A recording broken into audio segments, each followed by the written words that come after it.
Pasiyentin 46 yaşı var, uşaqlıq qanaxmasına müraciət etdi və dediyinə görə 4 ay əvvəl qanaxmaya görə küretaj olunub. Soruşdum histoloji müayinəni, dedi histoloji müayinə göndərmədik və müalicə təyin olunub. Müalicəyə baxmayaraq yenə də uşaqlıq qanaxmaları davam edir.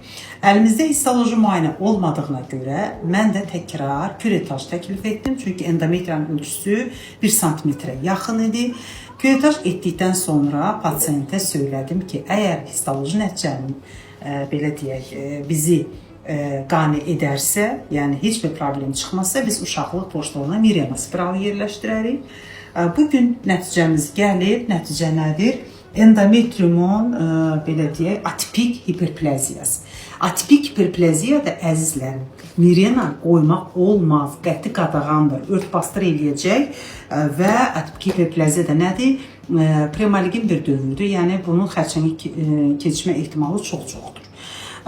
Belə halda biz pasiyentə nə təklif edirik? Ən yaxşı qızıl standart uşaqlığın histerektomiyası, yəni uşaqlığın götürülməsi.